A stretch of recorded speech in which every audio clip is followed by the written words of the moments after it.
اور ایک یہ تربیت ہے جو اہل ایمان کی محمد عربی نے کی تھی.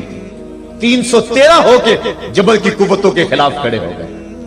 جب عمیر نے جا کے رپورٹ دی نا ابو جہل کو کہ وہ تو 3 اونٹ کھا سکیں گے اور 300 سے کچھ کم اور کچھ زیادہ ان کی تعداد ہے، اس سے زیادہ نہیں ہے، میں خوب وادیاں دیکھ آیا ہوں، میں خوب ٹیلے دیکھ آیا ہوں. تو ابو جہل نے سنادید قریش کو بلا کر کہا عمیر کی رپورٹ سنو کتنی حوصلہ افزا ہے.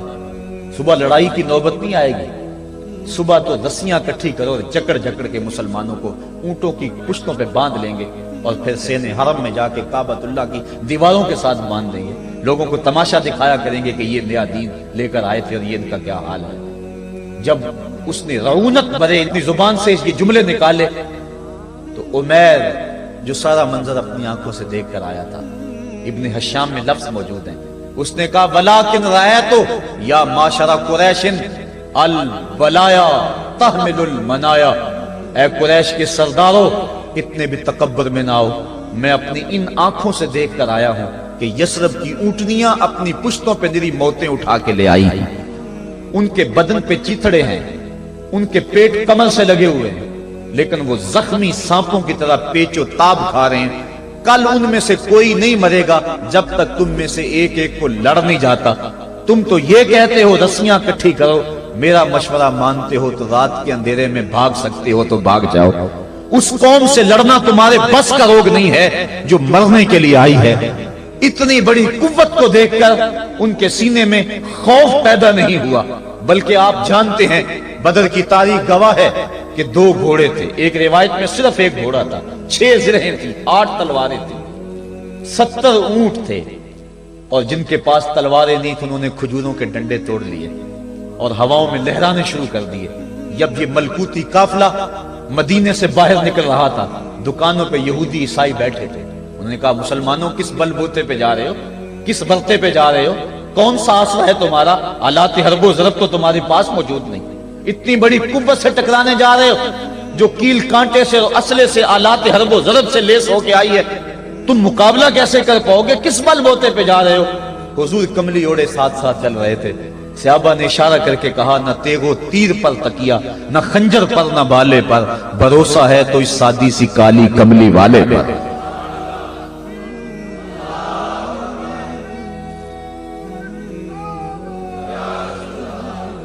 اب اس ماحول میں جبکہ کفار پورا لاؤ لشکر لے کے آئے اور ابو جہل نے کہا اعلان کر دو لنا عزا ولا عزا لکم، یہ ان کے بت کا نام ہے. ہمارے پاس عزا ہے تمہارے پاس عزا نہیں، ہمارے پاس لات ہے تمہارے پاس لات نہیں، ہمارے پاس منات ہے تمہارے پاس منات نہیں، ہمارے 360 خدا اور تمہارا ایک خدا، مقابلہ ہی کوئی نہیں. اس نے کہا کھڑے ہو کے اونچی جگہ پہ کہا اپنے نقیب کو اعلان کرو لنا عزا ولا عزا لکم. حضور کے کانوں میں آواز پڑی، فرمایا علی تم بھی اونچے ٹیلے پہ کھڑے ہو جاؤ اور تم ان کو جواب میں کہو اللہ مولانا ولا مولا لکم، اللہ ہمارا مولا ہے تمہارا مولا کوئی نہیں ہے. اور پھر حضور نے سجدے میں سر رکھ دیا. سجدہ اتنی بڑی قوت ہے، ہزاروں ایٹم بمبوں کے اندر وہ قوت نہیں ہے جو سجدے کے اندر طاقت رکھ دی. آج دنیا سے ہم ڈر رہے ہیں اس لیے کہ ہمارے سجدے چھن گئے ہیں، ہمارے سجدوں کی آبرو چھن گئی ہے، ہمارے سجدوں میں وہ حرارت اور گرمی نہیں رہی، وہ رقت اور وہ نرمی نہیں رہی. بدر کا میدان ہے، 1000 کا لشکر جرار مقابلے میں ہے اور وہ پورے لاؤ لشکر کے ساتھ ناز و تفاخر کے اندر مسلمانوں کو ملیا میٹ کر دینے کے جذبوں سے دانت پیس رہے ہیں کہ آج مسلمانوں کو کچا چبا دیں گے. مسلمانوں کے ساتھ پاس صرف 8 تلواریں اور ان کے بطن میں کھانے کے لیے کچھ نہیں. جس کھجور کو چوس کے روزہ رکھتے ہیں اسی کھجور کو چوس کے روزہ افطار کرتے ہیں. یہ حالت مسلمانوں کی، بدن پہ چتھڑے لگے ہوئے کپڑے ہیں، عجیب حالت ہے.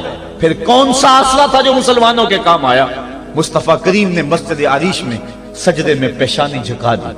حضرت ابو بکر صدیق رضی اللہ تعالیٰ عنہ فرماتے ہیں میں حضور کے ساتھ تھا، ساری رات مصطفیٰ روتے رہے، آنکھوں میں آنسو ہیں. حضور کی چادر سر انور سے سلٹ کے حضور کے کندھوں پہ آ جاتی، پھر کندھوں سے پشت پہ آ جاتی.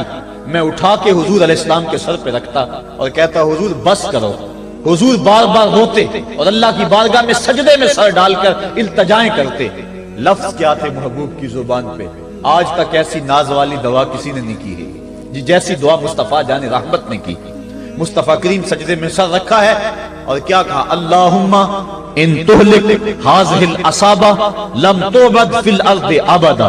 میرے مالک میں نہیں کہتا کہ ان لوگوں کو بچا لے، دیکھ میری زندگی کی کمائی یہی 313 ہے جو میں تیری چوکھٹ پہ لے کے حاضر ہو گیا ہوں۔ میری زندگی کا کل اثاثہ، میری زندگی کا کل سرمایہ کوہ ابو قبیس پہ کیے گئے درسوں کا نتیجہ، عکاظ کی منڈی کے اندر دیے گئے درسوں کا نتیجہ، اور ذی المجال کے میلے میں تیرے دین کی تبلیغ کا نتیجہ، طائف کے بازاروں میں پتھر کھا کھا کے جو تبلیغ کی اس کا نتیجہ، رستے میں گڑے، رستے میں بچتے ہوئے کانٹے، اور مکے کے بازاروں میں میرے بدن کے اوپر پڑتی ہوئی اوجریاں، میں نے پھر بھی تیرا کلمہ بلند کیا۔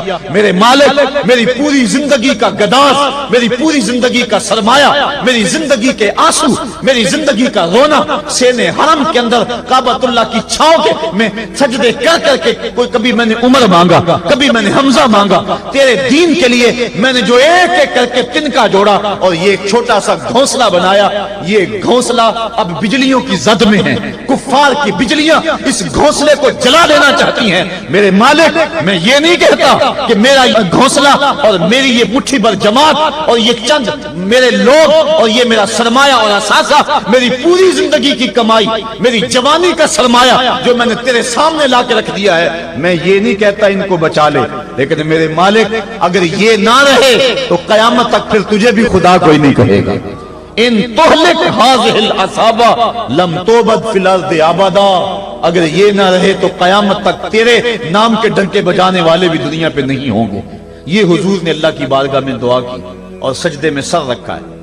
حضور علیہ السلام کی آنکھوں میں اشک جاری ہیں، سجدے سے قوت حاصل کی جا رہی ہے۔ دشمن کے مقابلے میں مصطفیٰ کریم سجدے میں سر رکھ کے اللہ سے آرزو کر رہے ہیں۔ حضرت سیدنا صدیق اکبر فرماتے ہیں، اچانک حضور نے سر اٹھایا، میں خوش ہو گیا کہ حضور کے چہرے پہ مسکراہٹ تھی۔ حضور مسکراتے ہوئے فرمایا، ابشر یا ابا بکر ھذا جبریل آخذ بعنان فرسہ، ابو بکر بشارت ہو، وہ جبریل اللہ کی مدد لے کر آ گئے۔ تو یہ سجدے تھے جن سجدوں نے ظالم اور جابر قوتوں کا منہ توڑ کے رکھ دیا۔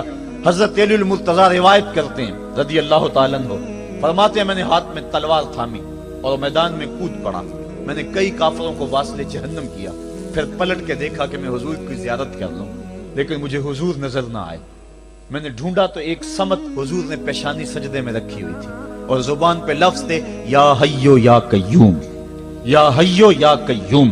حضور یہ پڑھتے جا رہے تھے، یا حیو یا قیوم کا وظیفہ پڑھتے جا رہے تھے اور سجدے میں پیشانی تھی حضور کی۔ میں پھر دوبارہ آیا اس سجدے سے جوش لے کر، اس سجدے سے گرمی اور حرارت لے کر، اور پھر دشمن کی صفوں میں کود گیا۔ میں نے ایک کافر کو واصل جہنم کیا، پھر زیارت کے لیے واپس آیا، دیکھا تو پھر سجدے میں حضور نے سر رکھا ہوا ہے اور یہی کہہ رہے ہیں، یا حیو یا قیوم، یا حیو یا قیوم، یا حیو یا قیوم برحمتک استغیث۔ یہ جملے حضور کی زبان پہ ہیں اور سجدے میں حضور کی پیشانی۔ میں پھر گیا، پھر آیا، کئی بار ایسا ہوا میں کافر کو قتل کرتا، پھر آتا حضور کو سجدے میں دیکھتا۔ فرمایا پھر حضور نے تلوار تھامی اور مصطفیٰ کریم میدان جنگ میں کود پڑے۔ لوگ بڑھ چڑھ کے دشمنوں پہ حملہ کرتے تھے، لیکن جو سب سے آگے کافروں کی صفوں میں کود کے حملہ کر رہا تھا وہ آمنہ کا لال محمد مصطفیٰ صلی اللہ علیہ وسلم۔ تو سجدے سے وہ قوت ملتی ہے، سجدے سے وہ نور اور روشنی ملتی ہے کہ پورے زمانے میں اجالا کیا جا سکتا ہے۔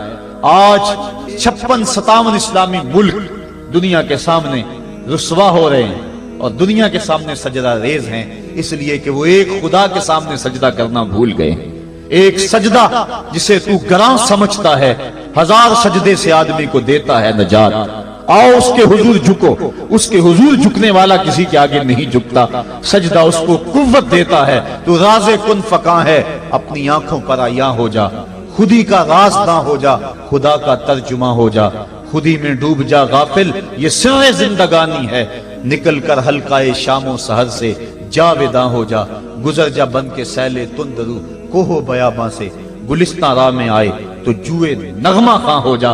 مالک کے حضور جب بندہ عزت سے سر جھکا دیتا ہے، اللہ کی رحمتیں بندے پہ نازل ہوتی ہے۔ ایک روایت میں آتا ہے جب بندہ نماز کے لیے کھڑا ہوتا ہے، ابھی اس نے سجدے میں جانا ہوتا ہے، ابھی وہ قیام ہی کرتا ہے، اللہ فرماتا ہے میرے بندے کے گناہ جو ہیں اس کے بدن سے نکال کے ایک سمت کر دو، تاکہ میرا بندہ اس حالت کے اندر میرے حضور حاضر ہو کہ وہ گناہوں سے پاک اور صاف ہو۔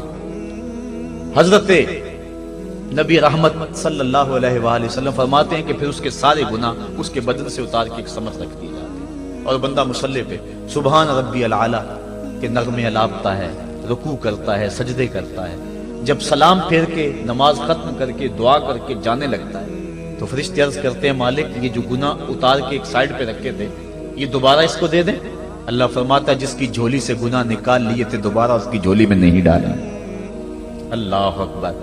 اور ایک روایت کے لفظ ہیں کہ جب بندہ نماز کے لیے کھڑا ہوتا ہے اس کے کندھوں کے اوپر سارے گناہ آ جاتے ہیں اور اس کے سر پہ اوپر گناہ آ جاتے ہیں، جب رکوع میں جاتا ہے تو کندھوں والے گناہ گر جاتے ہیں، اور جب بندہ سجدے میں سر رکھتا ہے تو اللہ تعالیٰ اس کے سارے گناہوں کو ختم کر دیتا ہے اور وہ بالکل پاک ہو جاتا ہے۔ حضرت سلیمان فارسی ایک دن ایک درخت کے نیچے کھڑے تھے، آپ نے درخت کی شاخ کو پکڑ کے جنبش دی، حرکت دی، موسم خزاں تھا، درخت کی شاخ کے سارے زرد پتے گر گئے۔ ایک صحابی پاس کھڑے تھے، انہیں پوچھنے لگے عثمان تو نے مجھے پوچھا نہیں کہ میں نے درخت کی شاخ کو یوں ہلایا کیوں ہے؟ انہوں نے کہا اچھا پھر آپ بتا دیں کہ آپ نے درخت کی شاخ کو یوں کیوں ہلایا ہے؟ کہا سنو پھر ایک دن میں اور چند صحابہ حضور کے ساتھ جا رہے تھے، رستے میں ایک درخت آیا، اس کے نیچے حضور کھڑے ہوئے، حضور نے اس طرح درخت کی شاخ کو پکڑ کے ہلایا، یوں پتے جھڑ گئے، ہم اس منظر کو دیکھتے رہے۔ حضور علیہ السلام نے فرمایا سلمان فارسی تو نے مجھے پوچھا نہیں کہ میں نے اس درخت کی شاخ کو یوں کیوں ہلایا ہے؟ تو میں نے عرض کی حضور آپ بتا دیں کہ آپ نے کیوں ہلایا ہے؟ فرمایا سلمان جس طرح اس درخت کی شاخ کو ہلایا گیا اور سارے پتے جھڑ گئے، جب کوئی بندہ سجدے میں سر رکھتا ہے نماز پڑھتا ہے اس کے سارے گناہ دھل جاتے ہیں اور وہ پاک اور صاف ہو جاتا ہے۔ ایک دن فرمایا صحابہ اگر کوئی بندہ اس کے گھر کے سامنے سے نہر گزرتی ہو اور وہ دن میں 5 مرتبہ اس نہر کے اندر غسل کرے تو بتاؤ اس کے بدن کے اوپر کوئی میل کچیل رہ جائے گا؟ عرض کی نہیں۔ فرمایا اس طرح جو 5 نمازیں پڑھتا ہے اس کے بدن کے اوپر گناہوں کا میل نہیں رہتا۔ فرمایا الصلاۃ معراج المومنین، نماز مومنوں کا معراج ہے۔ عماد الدین الصلاۃ، نماز دین کا ستون ہے۔ حبب الی من دنیاکم ثلاث الطیب والنساء وجعلت قرۃ عینی فی الصلاۃ، مجھے تمہاری دنیا سے صرف 3 چیزیں پسند ہیں، خوشبو، منکوحہ بیویاں، اور میری آنکھوں کی ٹھنڈک نماز میں رکھی ہے۔ اور حضور نے یہ بھی ارشاد فرمایا من ترک الصلاۃ متعمدا فقد کفر، جس نے جان بوجھ کے نماز چھوڑی گویا اس نے کفر ہی تو کیا، یعنی کافروں والا کام کیا۔ حضرت امام فخر الدین رازی نے تفسیر کبیر میں لکھا حافظوا علی الصلوات والصلاۃ الوسطی، اس آیت کریمہ کے تحت ایک عورت مدینے کی گلیوں میں چیخ رہی ہے اور کہنے لگی مجھے حضور کے در کا پتہ بتاؤ۔ حضور کی چوکھٹ کا پتہ بتلایا گیا، وہ حاضر ہوئی۔ آقا کریم صلی اللہ علیہ وسلم کی خدمت میں عرض کی حضور میرا خامد سفر پہ گیا ہوا تھا اور میں نے اس کی عدم موجودگی کے اندر زنا کر لیا، حمل ٹھہر گیا اور جو بچہ پیدا ہوا میں نے مارے شرم کے اس بچے کو سرکے کے مرتبان میں ڈال دیا اور پھر اسی سرکے سے میں لوگوں کو فروخت کرتی رہی ہوں۔ اب جب کہ میرا ضمیر جاگا ہے میں آپ کی خدمت میں حاضر ہوئی، مجھے بتایا جائے کہ میرے گناہ کا بھی کوئی کفارہ ہے۔ حضور نے ارشاد فرمایا جو تو نے زنا کیا ہے اس کی سزا رجم ہے چونکہ تو شادی شدہ ہے، اور جو تو نے بچے کو قتل کیا ہے قتل کی سزا قتل ہے، اور جو تو نے سرکہ بیچا ہے فقد ارتکبت کبیرہ، تو نے کبیرہ گناہ کیا ہے، اس کی سزا تو قیامت کے دن پائے گی۔ اس کے بعد حضور فرمایا ان تینوں گناہوں کی یہ سزا ہے، لیکن جس طرح تو گھبرائی ہوئی آئی تھی میں تو یہ سمجھا تھا شاید تیری نماز اثر قضا ہو گئی ہے۔ اب آپ اندازہ کریں کہ نماز کی اہمیت کیا ہے اور ہم اس باب میں کتنی سستی کرتے ہیں۔ کسی سے پوچھا جائے نا آؤ نماز پڑھنے چلے، وہ کہتے ہیں بس یار میرے کپڑے پلید ہیں، کپڑے میرے پاک نہیں ہیں۔ تیرے کپڑے کیسے پاک رہ سکتے ہیں؟ تو اللہ کے حضور جھکنا نہیں جانتا، تیرے کپڑے بھی پلید ہیں، تیرا دل بھی پلید ہے، تو اس کے حضور جھک کے تو دیکھ، قلب بھی ستھرا کر دے گا، تیری روح کو بھی پاکی دے دے گا، تیرے قلب کو بھی طہارت بخش دے گا۔ تو اس کے حضور آ جھک، اس کے حضور سجدوں سے اللہ کے حضور خراج پیش کر اپنی محبتوں کا جب بندہ سجدے میں سر رکھتا ہے اللہ فرشتوں میں فخر کرتا ہے، میرے بندے کو دیکھو نا، بالآخر میرے حضور ہی جھکا ہے نا، کتنے گناہ کیے اس نے، کتنے جرم کیے اس نے، لیکن بالآخر میرے حضور آیا اور اپنے گناہوں کی معافی مانگتا ہے، فرشتوں گواہ ہو جاؤ میں نے اپنے اس بندے کی مغفرت فرما دی۔ تو اللہ کے حضور نماز پڑھنے والا، بلکہ ایک روایت مسند امام احمد بن حنبل میں موجود ہے، حضور فرمایا جب بندہ نماز کے ارادے کے لیے اٹھتا ہے اور وضو کرنے کے لیے جب پانی کا پہلا قطرہ چلو پہ لیتا ہے، جو ہی اس کے بدن سے وضو کا پانی چھوتا ہے اللہ اس کے گناہوں کو معاف فرما دیتا ہے۔ جس نماز کے قصد کے لیے اٹھیں اور وضو کریں اور پانی چھوتے ہی گناہ معاف ہو جائیں، اگر اس نماز کا اعلیٰ درجہ سجدہ کر لیا جائے تو پھر مالک کی کتنی رحمت نازل ہوگی، یہ کتنی بڑی دولت ہے، یہ کتنا بڑا سرمایہ ہے جس سے ہم لوگ محروم رہ جاتے ہیں۔ آؤ اللہ کی رحمتیں سجدے میں ڈھونڈے، سجدے میں پیشانی رکھ کے جب ہم اس کی رحمت کو مانگے تو وہ مالک ہمارے اوپر رحمتیں نازل کرے گا۔ آج پوری دنیا کے اوپر مسلمانوں کے ساتھ جو حالات ہیں وہ کسی سے مخفی نہیں۔ کوئی کہتا ہے کہ معاشی طور پہ مسلمان کمزور ہیں، اس وجہ کو بھی میں تسلیم کرتا ہوں، مسلمان کے پاس آلات حرب و ضرب بھی موجود نہیں ہیں، اس وجہ کو بھی تسلیم کر لیا جائے۔ سیاسی طور پہ مسلمان کمزور ہیں، اس وجہ کو بھی تسلیم کر لیا جائے۔ یہ ساری وجہیں اپنی جگہ پہ، لیکن یہ بھی تو سنو مسلمانوں کی تعداد اس وقت 1,40,00,000,000 ہے۔ افرادی قوت اتنی کبھی بھی مسلمانوں کی نہیں ہوئی تھی۔ اس وقت مسلمانوں کے پاس ایٹمی طاقت موجود ہے، اتنی قوت عسکری کبھی بھی مسلمانوں کے پاس نہیں ہوئی تھی۔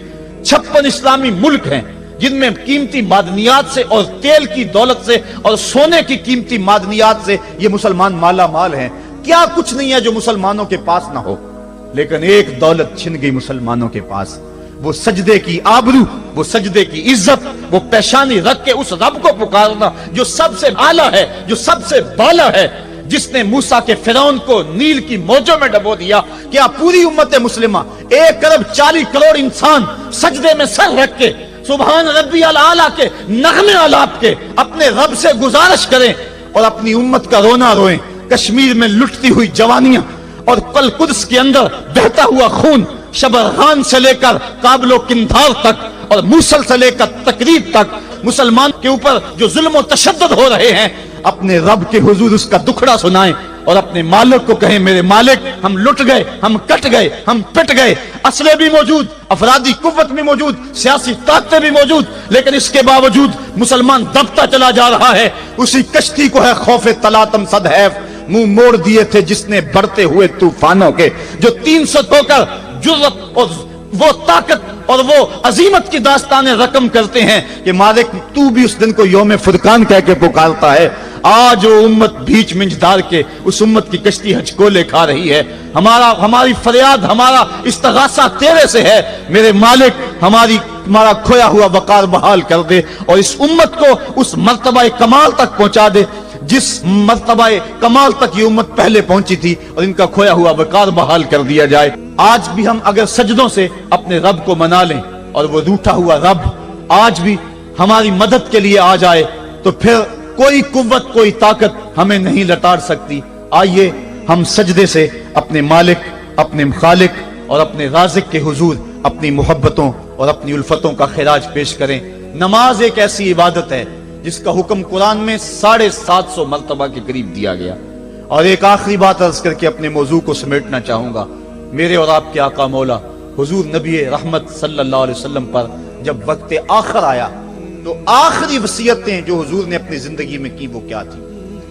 2 وصیتیں تھی حضور کی آخری، جب حضور ایام مرض میں تھے، اور آخری وصیتیں اس کے بعد حضور نے کوئی کلام نہیں کیا، وہ یہی تھا الصلاۃ الصلاۃ الصلاۃ الصلاۃ۔ لوگوں میں تمہیں نماز کی تاکید کرتا ہوں، میں نماز کی تاکید کرتا ہوں۔ اور دوسرا فرمایا جو تمہاری ملک میں تمہارے غلام اور تمہاری لونڈیاں ہیں ان کے ساتھ حسن سلوک کی تاکید کرتا ہوں۔ یہ آخری 2 باتیں تھی جو حضور نے ارشاد کی، حقوق اللہ کے حوالے سے نماز اور حقوق العباد کے حوالے سے حضور نے کمزوروں کے حق ان تک پہنچانے کی تاکید امت کو دی، اور اس کے بعد پھر حضور انتقال کر گئے۔ آئیے ہم سجدوں سے اپنے رب کو راضی رکھیں۔ اللہ مجھے آپ کو توفیق عمل عطا فرمائے۔